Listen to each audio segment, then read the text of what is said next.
have my two pillars. I know that I'm going to create the best high rocks community in the world, and I know I'm going to become the best athlete. It's just all the stuff that falls underneath that, which you don't see, is all the stuff which is also new to me. To be honest, like, I don't really know what I'm doing. It might look like on social like this guy's got it all locked in, but... Today's guest set fire to the days of drinking and partying, working a job that he hated, and decided to move to the other side of the world to live a life he never could have dreamt of. On a mission to becoming the greatest high rocks athlete in the world, and for his age, he has had some great success. Our guest today is Ollie Moore. I feel like to truly know that you believe in yourself, there had to be a time where you didn't. Was there any ever time in your life where you doubted? I've never been confident. I've never actually put in 100%. And it's not until probably a year ago that I've gone all in on something. Each day gives me more belief because I'm telling myself and I'm doing what I'm saying that I'm gonna do. I was a number that clocked in every day, and I didn't want to be that anymore. I wanted to be the person that's in the driving seat, doing what I wanted, when I wanted, with the things I wanted to do. I just feel like if you want to be the best, you gotta go down your own route. Don't go down a path that someone's already gone down to be the best. I want to be different to them. I don't want to be remembered for what I've done, not who I copied. Did you learn anything from having Hunter in town? Yeah, there's loads. The biggest thing I learned from him was just like... Dude, last week we were training in the gym and I was complaining about how sore I was. Yeah. I kept complaining. My back was sore, my legs were sore. And you said, mate, if you think you're sore, you will be sore. Yeah. And it hit me. I just went, that's so true. You think you're sore, you will be sore. When you said that, what did you mean? Kind of I had a similar situation. I've been speaking to you and I was like, I keep telling myself I'm busy. And the more I tell myself I'm busy, the more unproductive I get. And it's the same with you. Same with you. Like if you tell yourself you're sore, like, bro, I wake up every day, I'm sore. Some sessions I don't want to do because my legs are heavy, my arms are heavy from doing like loads of sled work or whatever.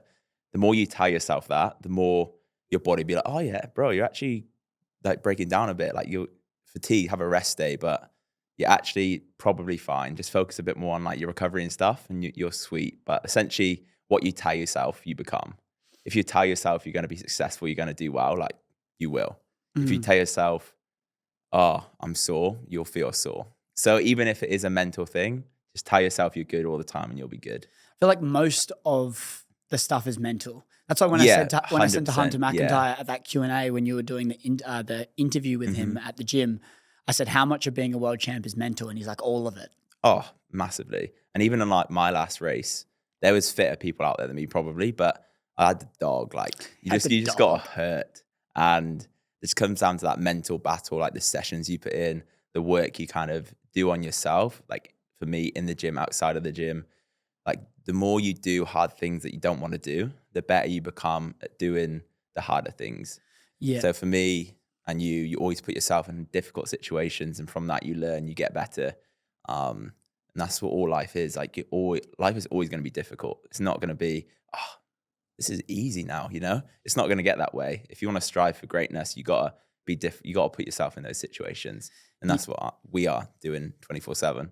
It definitely, the confidence comes with going through more of the hard stuff though, hey? Yeah. Because you start getting little wins and you start overcoming different things and you start you do a really hard workout and then you have the confidence when you're faced with another hard workout that you can do it, you're not going to die. Yeah. And all these little things stack up. Yeah, and I think even for you, like from when we last sat down in the chairs and had a conversation 10 months ago now. Yeah, wild. Like even just the way you're showing up now is a completely different you. And you can see it comes from getting reps in of like, I'm confident in what I'm doing. Things are progressing. I'm getting certain results I want, and I'm like backing myself. Yeah. And it rubs off in an energy. And the mental thing's interesting. Henry Ford, the founder of Ford, his quote is, whether you think you can or you can't, you're right.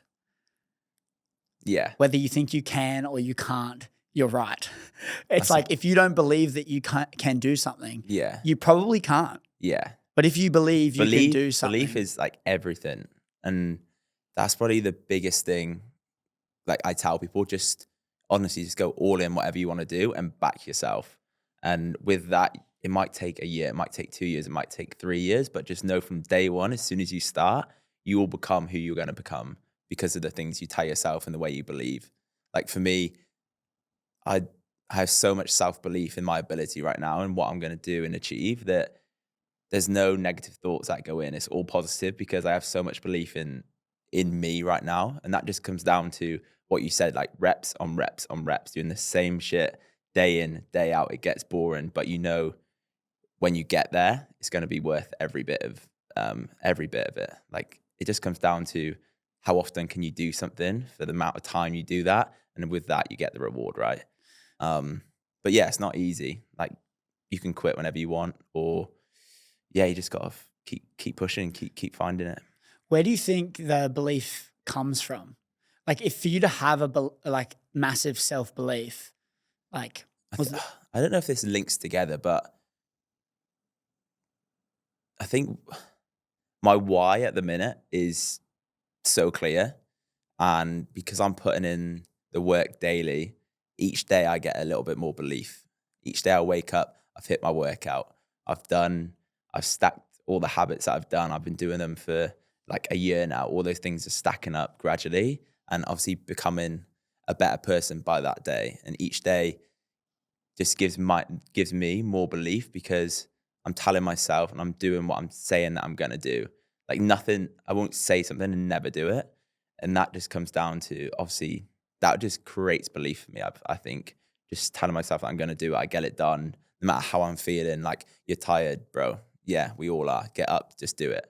Like Whoop tells you you're tired, which is great. Listen to it as much as you can. But some days, if you want to be great, if you want to be elite, you kind of have to push through those days that you're not motivated, you're disciplined, like you don't want to have that morning breakfast or have a little lie-in, but those things stack daily and it might mean nothing on week 1, but imagine that on week 41, you'll be like, it's paid off. So yeah, I think belief starts with the small things. Like I do the same stuff every day and it's got me to where I am now. And I have so much confidence in my ability. And like when I reach out to brands or when I talk to anyone now, like it's with so much trust and like you can see it in my eye. It's conviction. That's everything. And back yourself, believe, and just know it'll work out. Like there's a lot of people in our circle at the moment that I see huge potential in, and it's hard to give. Like I believe in them, but they don't believe in themselves, and it'll probably take them time to believe in themselves because they're at the start of their journey. So give them a year, and then they will probably get. If they're doing the right things now, they'll probably have that belief in like a year's time. When I started High Rocks, was it like 18 months ago? I didn't have belief in my ability. I was just doing it for a bit of fun. But where I've been doing the same stuff now for those 18 months, stacking the days, I believe that I will be the best one day. Just give me time. It sounds like you are holding the commitments that you're setting. In a sense, like you're holding the commitments you're setting to yourself, and it's just small commitments, but you know that all of those little things that are forming habits in your life are creating lifelong change in a sense. Yeah, and creating that belief. And what I said to you earlier, for me, the thing I stand by right now is how you do anything, it's how you do everything. So the small little details into your daily routine in your life, that then projects onto your career and how you go about everything in your life. It goes to show the belief point there. You just said how there's people in your circle that you believe in more than they believe in themselves. Yeah, it's crazy. Yeah, and I know the feeling with that too. Probably even like when I look at you, you've come a long way from a belief standpoint because for me, I've been drilling into you for ages. Like you've backed me from day one. You've seen the vision that I want, and I've had that ceiling on for so long. Like I couldn't be that. I can't make that much money. I can't do all these things. And like, but take that away. Like you can take that ceiling off and just go all in on it, Yeah. And you've had that, you've backed me, which is what makes it full. And I think it's, hindsight's a beautiful thing, but I think when you can see someone that you believe in. Yeah. Expressing that to them and showing them that you believe in them is so powerful. Yeah. We don't need that many people, but when we have one person to believe in us, to tell us that what we're doing is right because we don't even know if it's right. Like we need someone that believes in us more than we do because at times our self-belief isn't very high. Yeah, and it goes like some mornings you wake up and it's not your day, you slept shit, you've scrolled on social media, you've seen what other people are doing. And like sometimes you get into that comparison mindset. And you're, oh my God, they're doing that. I'm not doing this. I'm not good enough. And then that self-belief, I have it sometimes, it goes out the window a little bit. And you're like, am I doing the right things? Like you question yourself. And like, if you can have that one person that, I don't know, you go to the gym or you go get coffee and you like believe in what they're doing and they've had that morning where they're lacking in confidence and belief. And then you tell them that you're going to do well. I can see this in you, your future, you can help them out. That's going to make their day, you know? So having that one person who believes in you is huge. You know what? I think there's another layer to this as well. There's a toxic positivity I've discovered recently. Yeah. So people are being that person that believes in them, but they're doing it in a toxic way. And what I mean by this is there's never any negative. You're only amazing. You're only doing great things. You're going to take over the world. You're this most amazing person ever. And it's this toxic positivity. And the reason I say toxic positivity is because they won't ever pull you up on your shit. They won't ever challenge things that you're doing. They're just yes, yes, yes. Yeah. And the belief is important, but if you truly care about someone, picking apart their flaws and helping provide ways to improve them with a lens of like no malicious intent, like I want everyone to win, is so powerful too. Because being able to look at someone that you believe in and go, you could be doing this better, and challenging them is so important as well. And I think it can go a long way. And it's a hard thing because there's confrontation with that as well. There's a bit of like, you're kind of telling them that they could do something better. So you're not really like pumping their tires up in a sense. It can be a little bit degrading.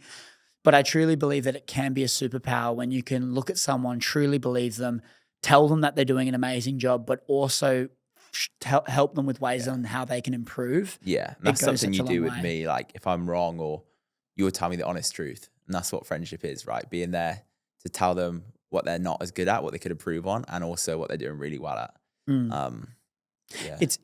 It's telling them what they're not good at's one thing, but offering solution and proposing solution is so important because everyone's going to hate you if you just tell them that they're doing something wrong and then walk off and get on with your day. Yeah. But if you tell them they're doing something wrong and how they could improve it, then they can go, if they're willing to take ownership and grow, they can go, oh, that's actually so true. I can actually implement that and improve what I'm doing in my life. Yeah. And so I think it's important to have this support crew and not just in a toxic way where it's all positive. It's like, no, we want everyone to win. Yeah. So if I'm finding something that's winning, I'm gonna tell you that this is winning. You should get on this thing too. Yeah. And kind of like living in this tide rising way. And that's what I love about the circle we're in, the environment we're in. We're around people who, and that's why I love the Gold Coast so much. And what we've got is everyone wants everyone to win. Back home in the UK, there's I found a lot more jealousy. People didn't really want you to do that well. It was not normal to set up your own business and try and, I don't know, make all this money and become the best at a sport. People would be like, knock you down a little bit. Whereas here, like I tell you, I'm going to be the best. And you're like, yeah, I know you are. People back you in like the circle you're in. Yeah, we're in the same sort of career, different spaces, but you want me to do well. I want you to do well. I want people around me to do well. Like other online coaches is doing High Rocks programs or other influencers is posting High Rocks. Like the more we all do well, the better this world is going to be for us all, which is, that's special. And Australia don't do that well. Unfortunately. I've noticed that here more so than back home though. Yeah, which is crazy to me. Do you think being back home, more specifically, you grew up in like country UK, didn't you? Yeah, out in the sticks, not much going on out there. So how was that? Talk to me about growing up in country in the UK. How was that for you? And do you have any like fond memories or challenges from the upbringing? Not really. Life was had it pretty good. Just lived in the countryside, played rugby from a young age, had a supportive family. Mum and dad was there the whole way. There wasn't much going on. I just like small country town, same like you grew up in like a smaller town. It's a small mindset there. People don't really leave. People live this similar sort of lives, sort of 9 to 5 job is the norm, which is absolutely fine. But from a young age, always was like a sporty person, always outside, like playing sports, and never very I was never academic. I always like the hardest worker, but I had to put in extra work to like pass all my exams and stuff. But would always be the first picked in like PE, which is like my win. Everyone wanted me on their team. So yeah, the upbringing there was good. Obviously had my grandparents around too. So in the countryside, like on a farm and stuff, I loved it. It made me who I am today. Learned some like key values from that. And yeah, I wouldn't have changed anything for the world, but it wasn't until I probably left college and started like working like later down the line that got into training and stuff. And I just felt that I didn't feel out of place because I wasn't. I've got like my best friends and everything's like in the UK, but I just felt a little bit different. And it wasn't until I like come to Australia and it like all kind of made sense. Like every little chapter, I suppose, along my whole journey, I've had a great journey, a great upbringing. Everything's been really good. It sort of led me to get here. Yeah. But I like this because growing up in a small town country, you kind of, it's a very different dynamic than growing up in, say, a big city. Yeah. You learn key values of life, how like growing up with mum and dad, they're still together. You learn like what love actually is, you learn from your grandparents, like having them around all the time. You learn like proper manners and like how to listen to someone and like how to care, like simple things like that I didn't realize at the time, but when I reflect on things, I'm like, yeah, I'm glad I was around that growing up and had that by my side.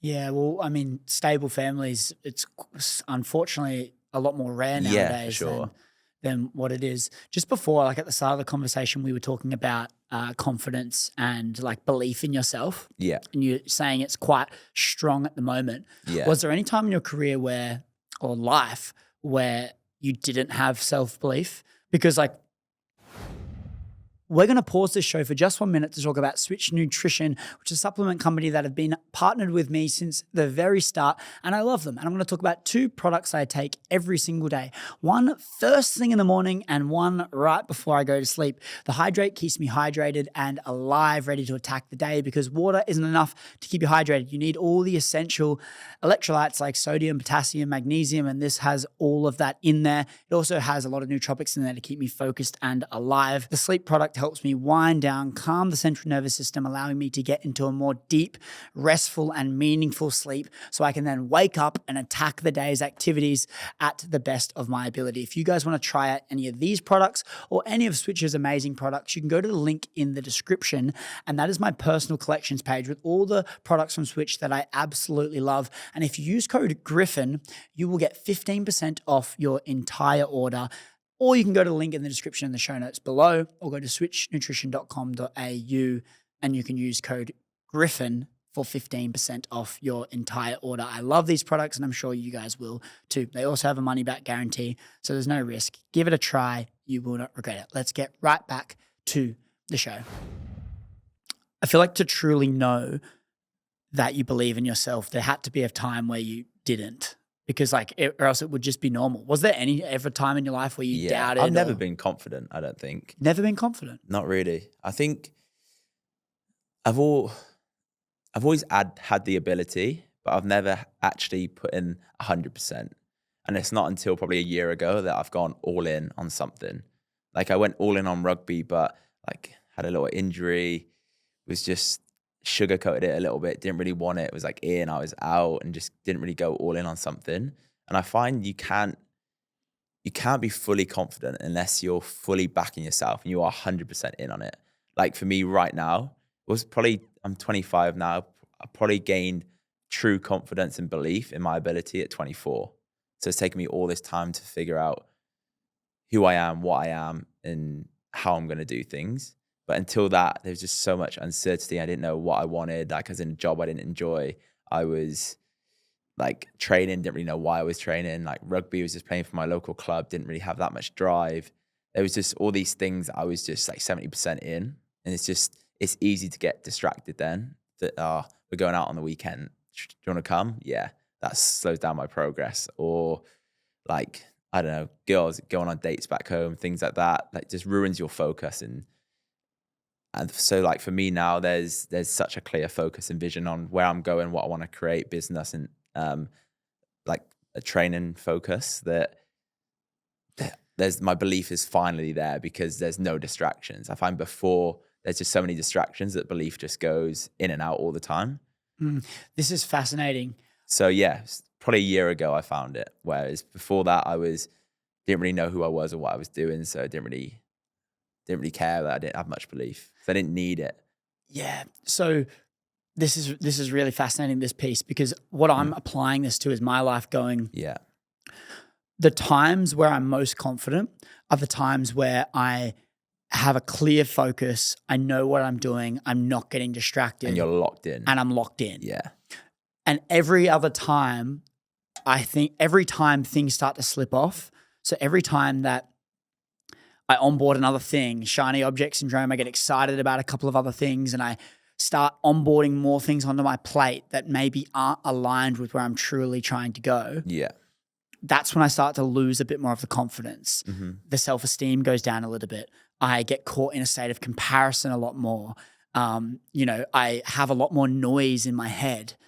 And then what happens is I then have to have this realization where I go, this isn't what I want to do. I know when I've felt when did I feel the best? When I was going all in. When was I getting the most results? When I was going all in on one thing, not getting too distracted on all these other things. Yeah. So then I go through this process of deculling all these things that I'm getting distracted by. Yeah.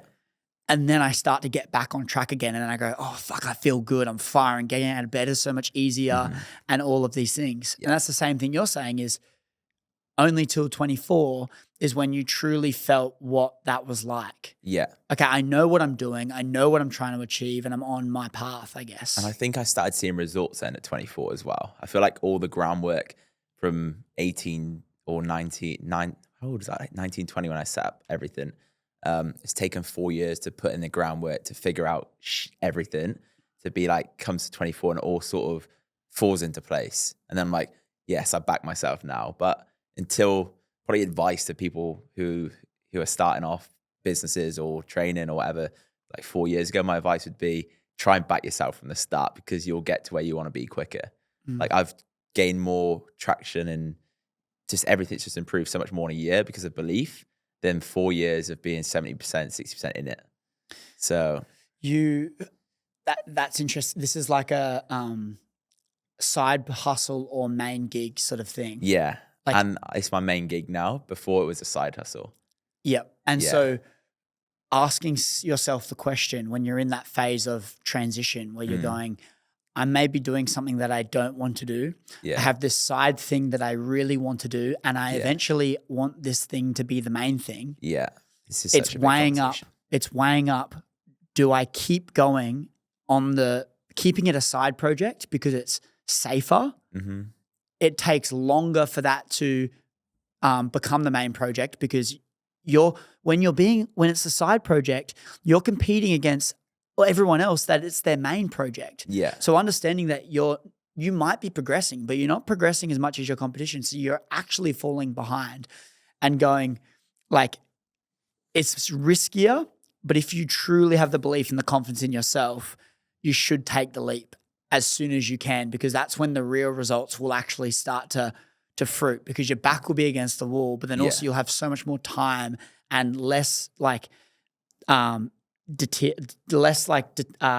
that's being like dispersed across all these things. You have all this ability to focus. Yeah. And money, the main driving force of people not taking the leap sooner rather than later, like myself included, is money, financial. You need money to be able to live and it's just how it works, right? Mm-hmm. And I had such a good job back home. So weighing up, taking that away to like go all in on that was just like, you're stupid, bro. You've got this here and it's easy money. Just keep doing that and just work on that in the background. It eventually get there. And it just took so much time to get there. And then obviously when I got to Australia, probably the least amount of money I've ever had, blew it all traveling and was going to buy a house back home. Didn't happen. So yeah, spent it all. Had to like borrow money off mum when I got here to like try and set everything up because I was working at a gym. I wasn't earning that much money. And I knew I wanted to go like fully online, make content and obviously work for brands and stuff. But when I first got here, I probably didn't really have that belief, and it's taken a while to fully get there. And to, like, now I'm all in on it. It's my main project, my main gig, and now it's making more money than my job back home. So if I could have started and went all in 3 years ago, imagine where I'd be right now. Like, I don't care because I'm happy where I'm at, but it's just, yeah, you could move a lot faster if you go in a lot sooner. It's riskier. It's risky. And you truly need to have the belief and back yourself. But this is a thing though. You said, it's stupid. I've got such a good job. Why would I leave it? Yeah. That's the mindset from back home. Yeah, exactly. Yeah. But your position now, if you were asked about that job, would you define that as a good job now? No. Exactly right. So in order to... You're paying someone else's bills. Like I was a number that clocked in every day, and I didn't want to be that anymore. I wanted to be the person that's in the driving seat, doing what I wanted, when I wanted, for the things I wanted to do. Yeah. But then like this whole fucking thing that was so viral off the last podcast, the Be Do Have stuff, is if ultimately you're defining this as a good job, this is the problem. Because if your dream is to post content and train in the gym for a living and sell programs and change lives, like, to be that person, you need to be that person now. That person that's doing that full time doesn't consider your job as a good job. No. So get that idea out of your mind, because it's probably trapping you in that job because you fear losing it. If you want to be that person, you need to eliminate the thought that what you're doing now is good, because fundamentally, if where you're trying to get to doesn't align with what you're doing now, it's not good. But at the time, you don't know what good is. So it's, I think we touched on this last podcast. Like, good is only as good as what you know. Back then, it wasn't bad. I was getting all this money. I was allowed to go on my lads' holidays. I was allowed to drink on the weekend. I had free money to buy clothes and all this stuff. I was like, oh yeah, this is a good job. And I'll just earn a bit more money on the side. And it's not until you figure out what's on the other side and you're like, oh no, this lifestyle this is a good job because I could live the lifestyle that I want. I don't need all my clothes, wear the same top every day, the same training clothes. This is my good life now. But it's two different mindsets, and you have to have a mindset shift to be able to allow this life to happen. And it takes time to figure stuff out. Like, there's nothing wrong with that job back home. All my friends, like some friends are still doing those sorts of jobs in that space and got families and everything, and that's fine. But for the person I want to become, and the people that probably watch this podcast, like, just, if I can do it, if you can do it, anyone can do this. Just make the start, action it, take time away from what is holding you back and put more time into something that is going to add more value to you. It's going to help you become the future you want to become. Yeah, and I think a lesson I learned from just being in America is how they show up about that too. Yeah. Having a level of pride and like conviction in what they're doing. Yeah. So like, instead of just being like, oh yeah, I train some high rocks and I do a bit of coaching here and there, and this is what I do, and that's how a lot of Australians might show up. They might be like, yeah, I'm trying to become the best high rocks athlete. I'm training hard. I'm feeling really good about it. And yeah, I'm coaching people to become the best athletes too, and they own it. Yeah. And like, being able to own that and have that conviction allows you to kind of believe in yourself more as well. It's the way you talk to yourself. Like, if I spoke to you and was like, oh yeah, I'm training for high rocks, I'm all right. Like, I want to get this time. I feel like one day I'll be the best. Imagine being like, nah, I'm going to be the best. I've got the best people on the journey with me. This is going to take over. It's the way you come across is everything. And yeah, for me, it's like, I want to become the best, and I will be. And I want to build the best and bring everyone along on the journey with me and help them become the best, whether they want to get their best time or they want to become the best athlete they can possibly be. Like, that's my 2 pillars for the year: building the best, becoming the best. I'm backing it. Like, I know it's going to happen. How important is environment for you and the people around you?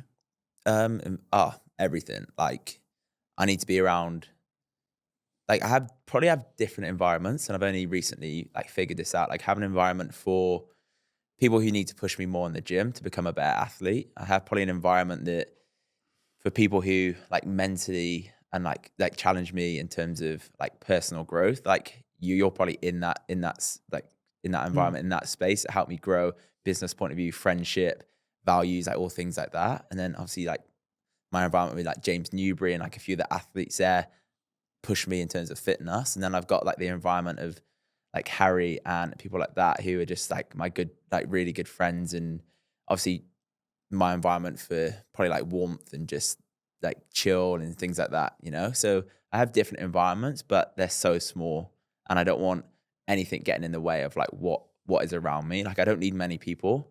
I just need people that's going to help take or level me up, get me to become a better person, and then at the same time bringing them up to be a better person.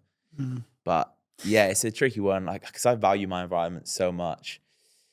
It's hard when I let people in and then I feel like they're not the right person to be in their environment, or they're taken away from what I've got, and then I find it difficult.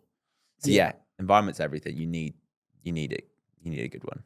Yeah, would you say letting people in is a hard thing? I've struggled with that, especially with like relationships as well, getting like letting people into that space that you've worked so hard to curate. Yeah, mate, it's so tough. And when you've worked so hard to get there and you love what you've got, I love what I've got.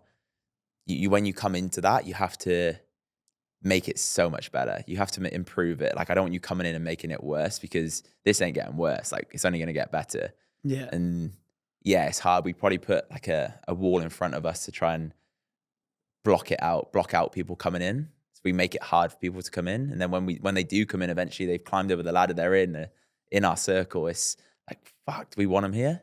Yeah. And yeah, I find it tricky managing people in like spaces like that.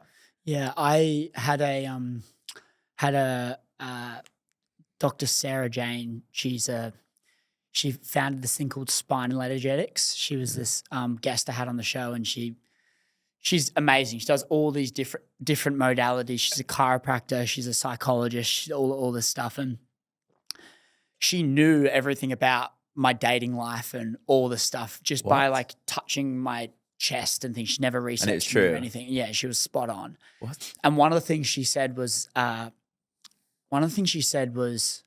that I've worked so hard to get to where I am and to curate the life that I'm living. Yeah. And I'm proud of that, and I want to keep going. And it's going to be very hard to find a girl, like a partner, to fit that and you not feel like they're interrupting and distracting it. Yeah. And so then she's like, so what happens is you then she's like, it's not a bad thing because it means you've got like a high standard. It just means it's going to be a lot harder to find this person, because you let someone in and then you realize that it's not like it's like things that there's more friction. Like it's harder to get out of bed. It's harder to do this. It's you're getting less sleep and all this stuff. And then because you're so proud of where you've come, you go, oh, I don't want that. I don't want that. So then you avoid. Yeah. And she's like, but then because you avoid, you've probably attracted someone that's anxious. Then they start coming closer to you, and then because they're getting closer and you're trying to avoid, it's annoying you even more, and then you just want to run away. Yeah. And she's saying this to me while I'm lying on this bed here, and I just true. go, fuck, that is me. It's just me. I'm like, I value love, connection so much, especially like having the right partner. Yeah. But fuck me, it's not an easy task. Mate, and love is part of life. We're just not very good at it right now. I feel like our focus isn't on girls. Our focus is on being an entrepreneur, you know, being successful, building something great in two different ways. For me, obviously my platforms with like High Rocks and everything, and yours with your podcast, like both wanting to become the best in our space. So when someone comes into that, and like you said, like we've both been kind of seeing girls the last, well, me more so, like 2-3 weeks ago. And it's hard letting someone in. Like they could be the perfect person, but when your vision is so clear, and it's harder to get out of bed in the morning, and you need to reply to messages because you kind of owe that person something because you're giving them a bit of your time, and it comes down to respect. And when you can't give them the respect, and when you can't give them enough, it's like you just take a step back and you get scared. Well, I do anyway. It also eats up at you as well because Yeah, you're like, and then fuck, I want to be doing that. Yeah, and then you're thinking about it. You're like, oh my God, I should be replying to them. And like, you want to be a good person because we're both just like good dudes. And yeah, it just eats at you a little bit. And like, I just don't want that stress right now. I've not got the time. Someone might come in and fit in perfectly and they make that better, like we said, but I just don't want, I don't want distractions. I'm locked into, I've got 12 weeks for me now anyway, until I go to Worlds, and any little distraction is going to knock me off track. Whether this might be the smallest thing, like someone comes over, you go to bed 30 minutes later, you wake up at the same time, you're not quite as optimal for your run, and then you've not had your food before you ran because you was like chatting, or you went on a walk before. It's just like little things like that. I know people that are watching are probably be like, "I just live a little bit, bro." It's like, yeah, we probably need to live, but my living is doing what I'm doing now. Like, this is my living. So I just don't want distractions. Girls can just get gone and just let me be me. See, this concept, live a little. When people say live a little, I released a newsletter. I do a weekly newsletter, and I released a newsletter in January. It was like the second newsletter I did. Yeah, I think you read the first one to me in the car on the way to a run. Yeah, potentially. It could have even been the second one. This one, though, it was called "You Put Premium Fuel in a Sports Car, but what fuel do you put in you?" And there's a live a little quote in here. Yeah. So I'm gonna read this. I'm gonna read this newsletter because I just think it's so fitting to the conversation we're having right now. You put premium fuel in a sports car, but what fuel do you put in you? Too many people want a body like a Ferrari, yet their actions and the way they fuel that Ferrari is like an old 1990 Hyundai. It still gets you from A to B. You might have a few hiccups along the way, a stop in at the mechanics. Definitely not a drive that's smooth sailing. The AC probably doesn't work, even though it's a hot summer's day. Oh, and you probably wouldn't drive that bad boy too far. It could leave you stuck on the side of the road with a big sticker on your forehead saying mission failed. You see, the great thing about life is that we get to choose what car we cruise through life with.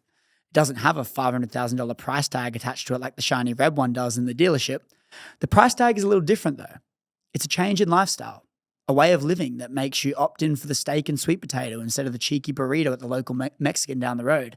That evening walk instead of watching the YouTube video that you've had your eye on all day. When you had 4 sets of bench press to do on your gym program, you don't call it quits at 2 sets because you're tired. You follow through on the things you know that are good for you. You push through on the days you don't want to. You finish it, whatever it is. Find out what's on the other side. Overcome, conquer, critique, improve. You level up from the person you were yesterday. Now, that's the price tag. Let me tell you, with everything said and done, it's a bargain. I'd pay it twofold. The feeling I have when my body is firing on all cylinders, man, it's like I've just put that 98 in my car. I can fly through town. The feeling I have when I can take my shirt off whenever I like because I love who I see in the mirror is one that makes me feel free, confident, capable, and proud. The feeling I have when I do a little less yawning, I'm a little less dizzy, sore, tired, stressed, overwhelmed, man, I can sum it up in one word: unstoppable. I only put premium fuel in my car, and I like to do the same for my body. When I'm eating whole foods, training my body consistently, and not drinking alcohol, everything else in my life becomes easier. Everyone seems to look at the sacrifice required to eating good and not drinking alcohol, but no one seems to look at the sacrifice of doing the opposite. This is the live a little. The old saying, live a little, is so true. You're only living a little. When you start to treat your body like a temple, you start to live far more than just a little. You feel alive. Don't knock it till you try it. Or are you too lazy to even try? So that was like it was meant to be, bro. Yeah. And then if we may as well finish the newsletter. Why not? Besides, here's the promise I can make to you. When you start to live in this way, you start to enjoy the type of living more than anything else. Well, of course you do. You feel unstoppable. The steak and sweet potato is yummier than the burrito. You prefer going on the walk than watching the YouTube video. You want to finish the 4 sets of bench press because you like how accomplished you feel after it. Ultimately, what happens is it becomes more enjoyable. And when something is more enjoyable, you're way more likely to stick to it. Make it a way of living, not just a New Year's resolution or a diet to get in shape. A diet may get you the body like a Ferrari, but it won't keep it. the wheels will spin out on a wet day and the car will get totaled. When you make it a way of living, not only will you keep the Ferrari, but you'll actually enjoy driving it as well. And I think the thing is about this is, that was longer than I expected, but the thing is about this is like what we're explaining here about living a little is applying what we're doing in our life, how much progress we're getting, and how good we're feeling doing it. The sacrifice to living a little is precisely that. We're living a little by doing that. By caving into those things, we're missing out on all the another awesome things that we're doing in our life that we love. Yeah. And I think like the way you're living and the sacrifice you're making is for the greater good. It's for what you're trying to achieve, I guess. Yeah, for sure. And it doesn't come easy. You know, like you said there, it does take sacrifice. You have to put that friend's coffee on hold sometimes. You can't go to the beach on a Sunday with your friends because you're training or you're hitting a 4-hour session on a Saturday. Like you do have to sacrifice things, but when you enjoy that journey so much and you find the routine that works around you and that is part of your living, it's just easy. Like for me, everything that I do in my week, it's not a case of like I wake up, the 4:30, 5 a.m. alarm goes off and I'm like, oh, got to do that today. It's like I wake up and I'm like, let's go. You know, when you have that why is like so clear that there's no like nothing's going to get in your way. And I just enjoy every part of it. And just for anyone like listening and stuff, whatever you're doing, whatever you want to do in your life, just find something that you're really passionate about and what you truly love doing. And you can make a career out of that somehow. Just keep going, you know, don't stop. It's taken me 5 years to make a career out of it. And because I knew from day one that this could be something, and now it's something, which is awesome. But yeah, my living is 90-minute bike sessions, you know, threshold runs, gym sessions, eating clean food, drinking loads of caffeine. And yeah. So talk about this 90-minute bike session. More specifically, I want to dive into solitude and doing things alone. How fortunate are we to take control of our health? We have the opportunity in this world to prioritize our health. And one of the things that I do to prioritize my health is I use this thing that is on my wrist called a Whoop. It's a game changer and it's my best friend when it comes to achieving my health and fitness goals. There's a couple of things that I like to use with the Whoop. So I'm not bombarding you with all of the benefits that this thing on my wrist does, but I like to track my sleep and more importantly, my restorative sleep, my deep and REM sleep. I change different things in my modalities and my routines to improve those numbers, ultimately resulting in me feeling better throughout my days. If you guys want to take control of your health and fitness, you can go to join.whoop.com/Chris and I will give you a free Whoop and a band for 1 month. So you can try out Whoop completely free. And if you do not love it, you can send it back, no dramas, risk free. So go to the link in the description of the show notes below or go to join.whoop.com/Chris and I'm going to give you a free month subscription and a Whoop band completely free. Let's get right back to this episode.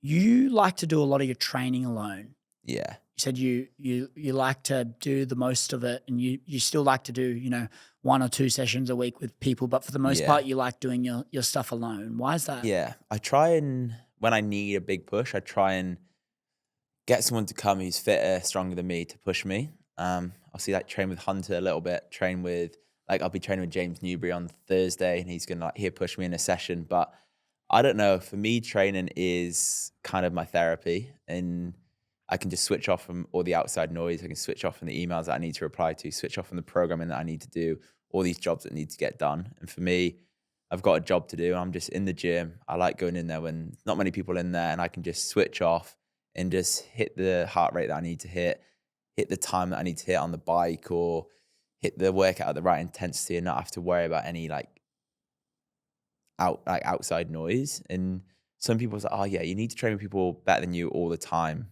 to like hold you accountable and stuff. But when I'm in there, like I'm not gonna not hit the paces that I'm gonna hit. Like I'm gonna hit them, no matter if I don't know, Joanna's in there with me or Hunter or just me by myself. I'm going to hit those paces. yeah, I might push a little bit more if someone's there with me, but if I push a little bit more too much, and I might topple over the edge. So yeah, I love training by myself. I probably hit probably 80% of the sessions I hit alone. A lot of them are boring. A lot of them are quite long, and people would probably be like, "Why are you doing that?" Like it's a Saturday evening, but it's got to get done. The boring stuff and the simple stuff is what I've kind of gone back to, and it just works.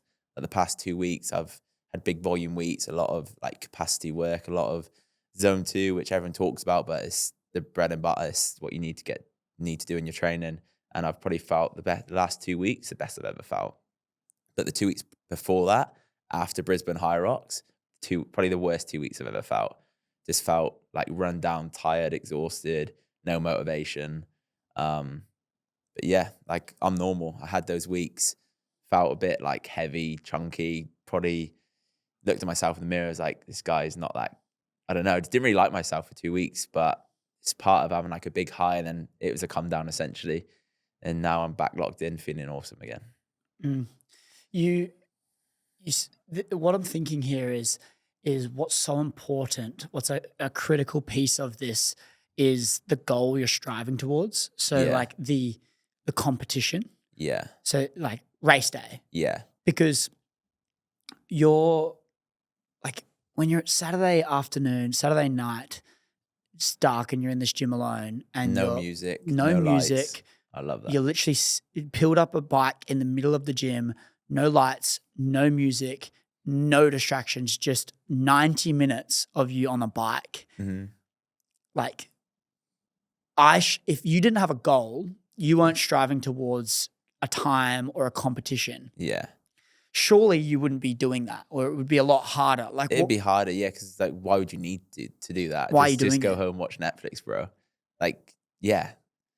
For me, all the other competition, everyone's going to be doing stuff like that, you know? Everyone's going to be doing hard stuff that people will be like, why are you doing that? But for me, it's obvious that I'm going to be doing that because I want to be better than them, like sooner rather than later. It's just going to be a matter of time. But they're doing it. I'm doing it. I saw a guy who I raced with at Brisbane called Travis, and he's always in my head because all the stuff he puts on socials, I'm like, I'm going to do a bit better than you. It's like he put on their 75-minute bike, and I actually had a 75-minute bike plan last Saturday, but I was like, fuck you, I'm going to do 90 minutes. So I just did 90 minutes.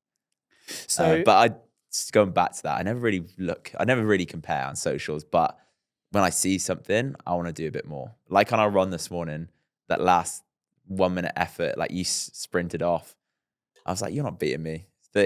Obviously you was ahead for 30 seconds and I just took the handbrake off and went a little bit ahead. But I knew you were going to do that as well though. And this is like how your mind works. And I think it's got to be so ingrained in most champs. Yeah. Because you need to have that bit of dog in you. Yeah. Like you kind of like the 90 minutes, because then the next thing from this is you've got 90 minutes on a Saturday night in Burleigh at a gym. Most people are at the PAV getting on the beers. But you're in your head, you're not even comparing yourself to them. You're going, oh, all the other champs are doing this as well. All the other people. I'm just a normal guy in a gym. It's normal for me. But then you go to the next level. Okay, I'm going to play no music. Yeah. And I'm just going to listen to my head. Yeah. My head noise for 90 minutes. I love that. It just makes it harder. It just makes it harder. Like if I can do it with no music, imagine with music. If I can do it, do you know? Like it just makes it easier. Like I was in the gym the other day, the music was on, it's a bit easier, I enjoyed it a little bit more. So yeah, the harder I can do stuff, the easier it will be at different times of the training block. Like for me at the start of the year, you've probably seen, a few guys probably saw the start of the year, it was the 1st of Jan, wasn't really on a training block, obviously overindulged over Christmas. I was like, let me start the year by doing something really hard. There's a lot of other people doing hard stuff. That's fine. I want to do my hard. So hard is different for everyone. This like a 10K run on New Year's Day might be like your win and your hard, like well done, like insane. For me, I wanted to do something that's going to push me mentally, like physically fine, but mentally I would want to quit after like 2 hours. So done, obviously year 2025, 25K ski, 25K row, 25K bike, 25K run. Essentially, it was like 8 hours of movement, of exercise, like no set paces. I just wanted to move the body and be able to sit on a bike for 2 hours, or no, like go on a ski for 2 hours, sit on a row for 2 hours, bike for an hour, and run for like an hour and a half. And then had a little bit of a rest in between, make sure I was fueled. But if I started the year with something super hard, like I was on a ski for 2 hours, when I do like a 90-minute bike, it's easy in comparison to that. Or if I'm doing a ski session like I've got today, it's easy. I've skied for 2 hours. I can go in and ski for 30 minutes. So the harder you can do something, the easier it might be. But saying that, you're always gonna get fitter and stronger. So it's always gonna be hard. Did you play music in that one though, right? Yeah. I wasn't that hard then. Yeah. Yeah, I had some music. So did you learn anything from having Hunter in town? Hunter McIntyre, he was obviously on the show. Yeah. Came out a couple of weeks ago or last week. Did you learn anything from being around him? Obviously, being the world champ of the thing that you're trying to achieve, was there any key things maybe you learnt, onboarded, changed about your routines or your life because of him, or no? Yeah, there's loads. The biggest thing I learned from him was he's just a normal dude, with a big heart, and he goes about life differently to what I do. Like after Brisbane, he had a few drinks. For me, he's done so much work already, and he's achieved so much that he can afford. I think he can afford a few slip ups here and there. For me, I can't. I need to be by the book, and I'm doing it by the book and doing everything right. So kind of been on different journeys, but the biggest thing for me is I feel like I just need a bit more time, and the things I'm doing are the right things. He just pointed me in the right direction in terms of like the runs I should be doing, and like I don't need to be doing as much strength work. Like I'm probably one of the strongest guys in that top percent at High Rocks. Like yesterday squatted 130 for 4.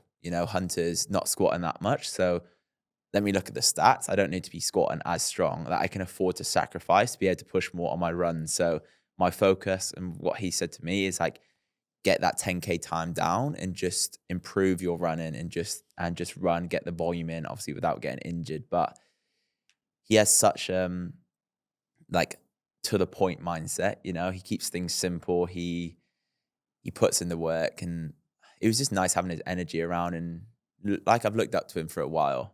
And yeah, I don't really know what I learned a lot from him, but trying to pinpoint like the key thing is kind of hard. I just feel like I'm on the right path, whether I met him or not. Yeah.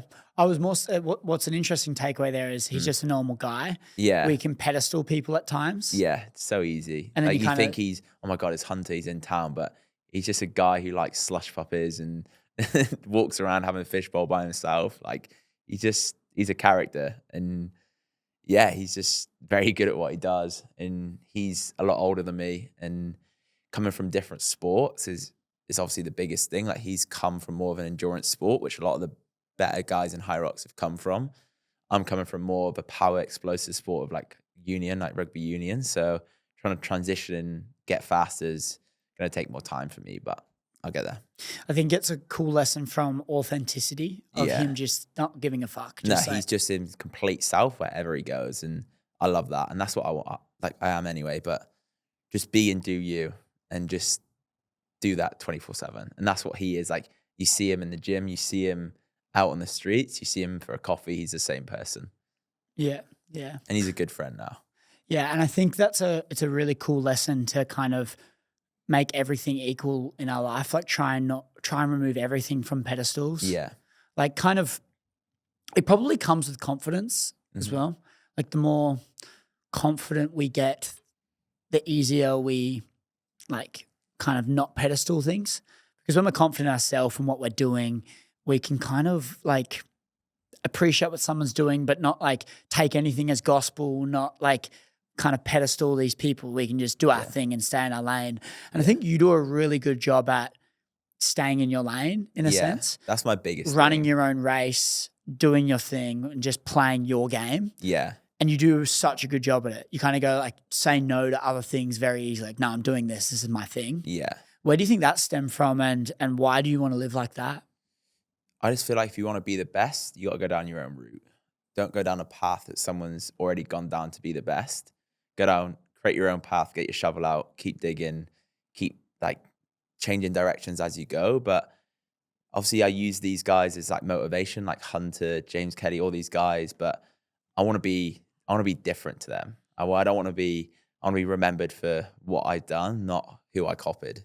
So yeah, that's my biggest thing. I think even the running your own race thing you do quite well as well. Where Yeah, you're going I don't. like, Thing is, you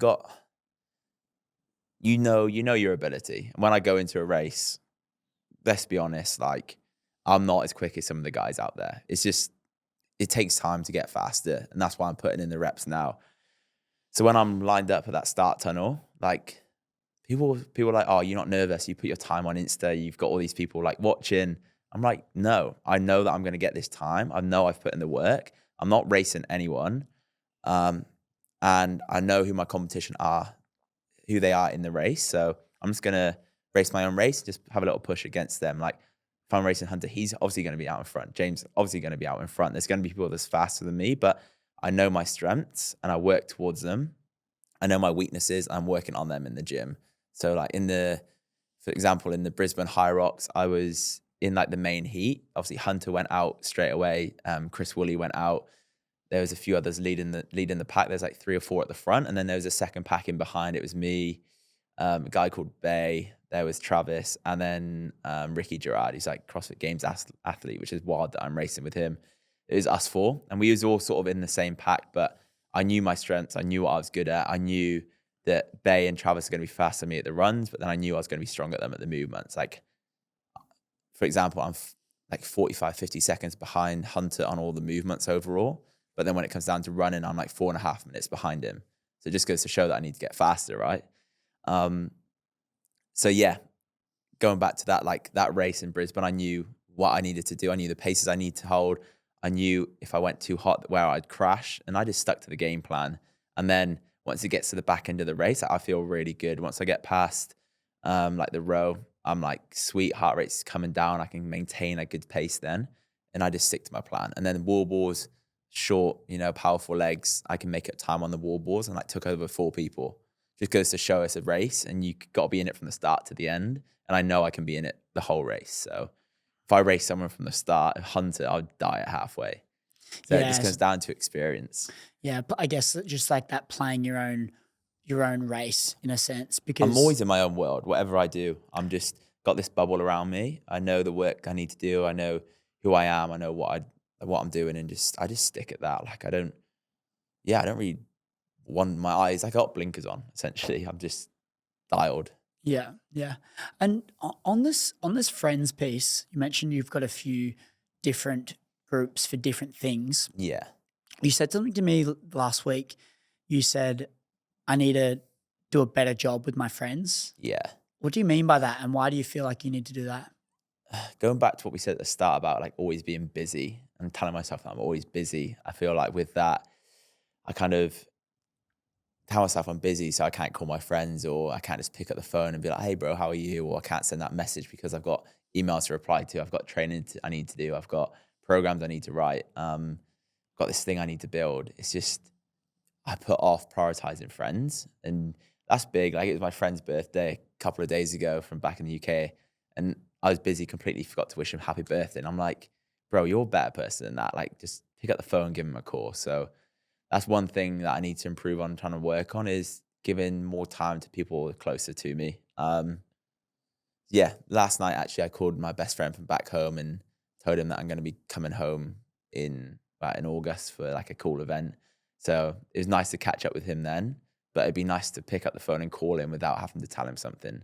Just pick up the phone, just checking in. Yeah, right. It's different. It really is different. Hey, yeah. Like, and I'm aware of it, which is good, but yeah, it's just not a big deal. Just stop being a bitch and call your mates. Yeah, the irony on that though is, like, as you said, it's the stories, because I need to work on this too. Yeah. I need to work on this. But it's the stories we tell ourselves that kind of result in us not calling or messaging him up. Because if you then tell the story around you're busy and all this stuff, you're kind of tricking yourself into thinking you're better than people as well. Yeah. And that's probably what they see as well. They're probably, oh, Ollie's not calling me, too busy with his Gold Coast friends and all these athletes and like influencers or whatever. And I think it takes it takes you to realize, like, come on, mate. Like, I just had a call with him. That was great. It was good to catch up made with my him. evening. Like, why don't I do that more? Yeah. I think for me, I can get, and this is just personal, I don't know if you can relate to this, but I can get very in my head, busy, so many things, a little bit stressed. And what happens is I don't want to have to explain myself. So I refrain from calling people and speaking to people. Yeah. Because I don't want to have to, like, when they go, oh, how you doing, or what have you been up to and all this stuff, I don't want to explain it. Yeah. And I feel like that's a tricky one too. When you call your friends and have a catch up, you want to catch up about life, but then because your life is so consumed by what you're doing and your work and for me in training, that's kind of all you got to talk about right now, because that's all that's consuming you.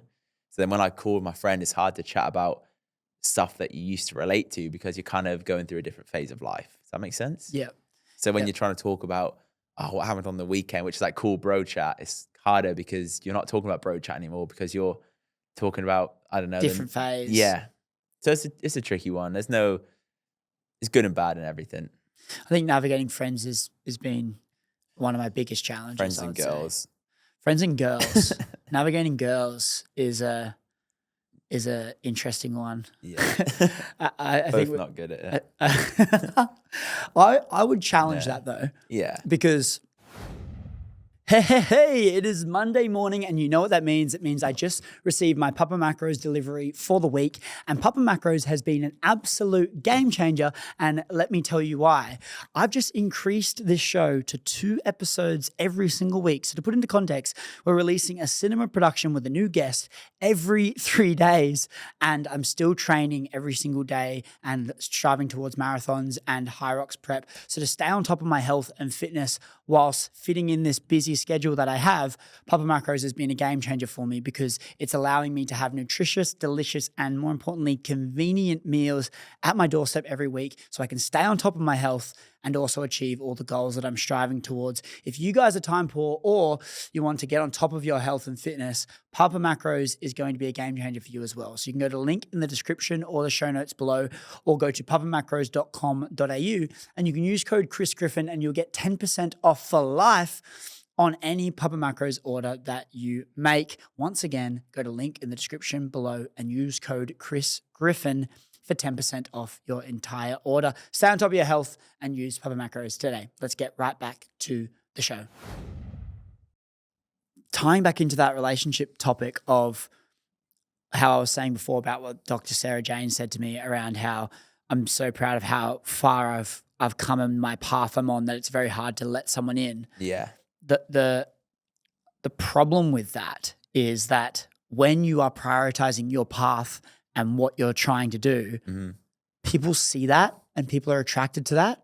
So you get way more of an influx of people, women in our case, coming in because they see the drive, the passion, and what you're achieving, and that's attractive. Yeah. So it's this double. The less you try, the more you get. Yeah. The less you try, the more you get. It's a very common thing. The less you chase, the more you receive. Yeah. This is a very, very common thing. And so then you kind of want to let more in, but then the irony of that is then you kind of put this wall up again, and then you go on this cycle of things. But I think it's, as you said, it's like we're not bad at doing that. I think it's just there's such a, and this is just the reality, is there is such a standard that we've set because we're on such a mission, like a thing that needs to be understood. And this is the reality of what happened with my last one, is like, I need someone that understands my mission and respects it. Yeah. And so like, as I said, like, I don't want things to be harder in my life. Yeah. And a big part of that is if you understand what I'm trying to achieve and you realize I'm not a normal guy, like I'm trying to change the world, and understand that it's not a normal path, so it can't be treated like a normal path. So when I have a massive list of things to do that are all getting me closer to the goals and dreams I have in my life, and I'm tired, I don't want you to say, well, have a nap and rest and chill out. Yeah. I want you to say, come on, babe, like, let's do this. Like, you've got this. Good on you. Is there any way I can help? That's huge. Yeah. I feel like that's the difference. And so I think realizing that no, like what we're trying to achieve isn't normal. And a cost to that is it's going to be harder to find someone that does fit that and does want to support that and does understand it. And that's why so many celebrities date celebrities. Yeah. Not because they're celebrity status, it's because they get each other. Yeah. And they can relate. Yeah. So I think it's one of these balances where I need to cut myself some slack, but at the same time, just understand the position I'm in and what I'm trying to achieve. Yeah.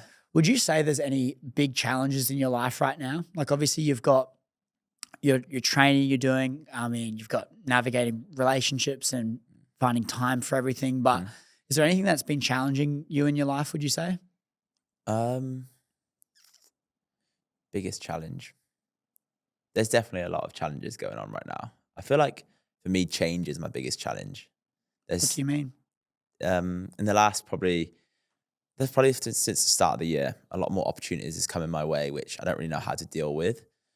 And it's like so challenging knowing how to navigate like from like brand deals to having more clients on board to having more of a training, like more load with training to having competitions coming up. Like there's so many different factors. Job. Yeah, still coaching at the gym, still trying to make time for friends. Like all of these, like it's good challenges to have, but it's testing me. And to be honest, like I don't really know what I'm doing. Like it might look like on social like this guy's got it all locked in, but you're probably the same. Like behind closed doors, there's still so much that you don't see, and like it's so hard to get through the weeks because there's so much going on, like pushing and pulling from different things. So for me, my challenge at the minute is just the change just going on, and I feel like the next 6 months is going to be the hardest 6 months of my life. I think from terms of growth, making sure I've got the right brands like backing me, making sure I'm still like setting the standard for myself and staying true to my word while all these opportunities come about. And at the same time, like working my ass off to become the best. So there's a lot of things going on right now, and that's going to be a huge challenge.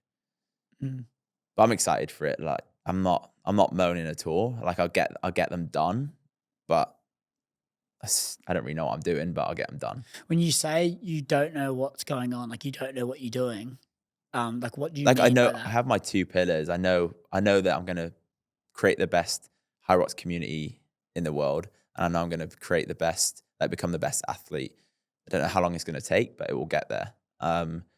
It's just all the stuff that falls underneath that, which you don't see, is all the stuff which is also new to me. Like having the right systems in place, keeping the standard of my service high when time's still limited. It's just all these little factors that you don't see, and I want to keep the level high. It's challenging, and making sure you're getting back to emails, making sure you're still hitting I'm still hitting all my sessions in the day, making sure that I'm still giving time to the right people around me. I'm still coaching the coaching hours at the gym. I don't know. There's just a lot of factors at the minute, which is challenging me for sure. Would you say overwhelming would be a feeling you're having? Yeah, I think so.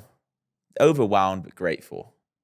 Like yesterday had probably the best Monday ever. Like 2 of the biggest brands who I've want to work with it was on my mood board at the start of the last year. Didn't obviously lock in a deal with them in 2024, but 25 now people want to be part of what I'm creating, which is like awesome.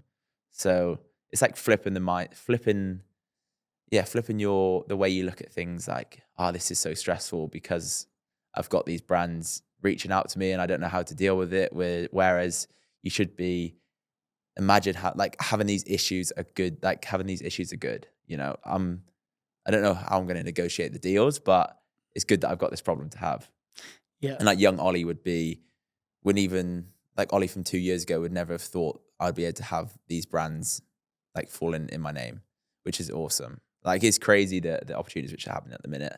It's just change. It's same again. It comes down to change and growth and like difficulty. It's always going to be hard. It's just hard changes as you go on through your journey. Good on you, man. I think it's fucking awesome. And I think, man, I'm a fan. I'm just like backing you. Yeah. I just reckon there's we're both still so young. So much potential, so much to get after, so much you're going to achieve. And it's the coolest thing ever to watch. It's so cool to see. And the thing that's really cool for me is like you set out to achieve a time, you get the fucking time every time, and you're like on, and it's like someone wants to train with you. Yeah, I'm doing my program. You can join in if you want. Like I'm on. Like this is what I'm doing. Yeah, and it's very inspiring to. It's definitely not flexible. It's the opposite of it's very rigid. Yeah, there's not much room for change, but there can't be because there's a lot going on. Like it has to get done. I'm not missing a session. Like if it says to do this, I'm in the gym for 2.5 hours. It's getting done. Yeah, I love it, dude. Well, thanks so much for coming on the show. Is there anything you want to say before we wrap up? No, just a pleasure being on the show, bro. Thank you for having me. And I feel like we've both come a long way since the first chat. And who knows, the next one might be in Austin. Dude, you have come an incredible way. Yeah. Do you remember the first one, I think we had to restart. Yeah, probably.